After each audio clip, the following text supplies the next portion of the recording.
Think about it. Your email is full. Your work chat is blowing up. And your manager just came to your desk with one more quick thing. You're already trying to balance 5 projects, but they think you have room for a 6th. You feel like you're sinking, but your boss just thinks you're great at doing many things at once. But what if I told you it's not your boss's fault? The real problem isn't them. It's a mental glitch that makes them think you have superpowers. Research shows this glitch is quietly hurting your team's performance by as much as 40%, and it's built into how we all think. Unmasking the glitch. So, why does your manager, who seems like a smart person, believe you can do the impossible? It's not because they're mean. It's because their brain gets fooled by a couple of common mental trip-ups. First, there's the optimism bias. That's the little voice in our heads that says everything will go just right. Your manager isn't just hopeful the project will succeed. They're hopeful it will be a perfect ride with no surprises. They truly believe the best case is the only case, which makes them think more work can fit into the same amount of time. This gets made worse by a second glitch, the planning fallacy.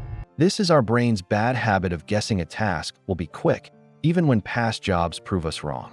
Your boss remembers the project that was supposed to take a week, not the 3 weeks it actually took with all the fixes and delays. When they plan new work, their brain thinks of a clean, simple timeline and forgets the messy truth of how things really get done. In their mind, giving you too much work doesn't look like a path to burnout.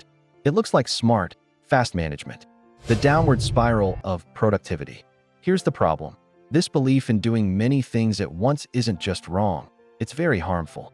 What your boss calls multitasking is just you switching between tasks very quickly, and that tires out your brain. Your brain isn't made for that. Instead of doing 2 things well at the same time, your brain is hitting the brakes on one to start another, over and over.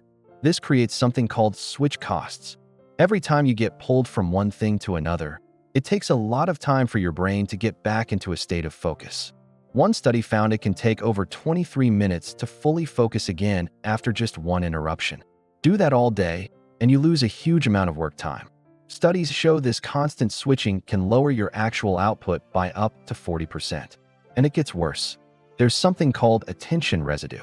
Even after you switch to a new task, a part of your brain is still stuck on the last one. That leftover thought clogs up your thinking, which means you're more likely to make mistakes, you work less well, and you feel much more stressed. The very thing your boss thinks is making you faster is actually slowing everything down. If this sounds like your job and you want to learn more about working smarter, not just harder, go ahead and hit that subscribe button. The solution for you and for them. So what can you do about this? You can't change how your boss's brain works, but you can change how you talk to them. First, for you, the employee. When your boss gives you a new task, don't just say, "I'm too busy." That ends the conversation. Instead, talk about what's most important and doing good work. Try saying something like, "I'm happy to do this. Right now, I'm focused on Project A and Project B to finish them on time. To give this new task the focus it needs, which of the other projects should I pause for now?" This doesn't sound like a no. It sounds like you're helping to plan.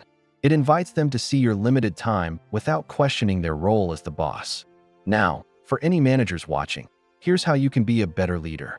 You have to protect your team's focus like it's the most important thing you have, because it is. Encourage them to do one task at a time. Stop praising busyness and start looking at what really matters. Results. Create quiet times for work. Have fewer pointless meetings and set clear goals so your team always knows the single most important thing they should be working on. Great leadership isn't about seeing how many things your team can juggle. It's about clearing the way so they can get the most important one done right. The idea that you can do 10 things at once isn't a sign of your skill. It's a result of a mental glitch we all have.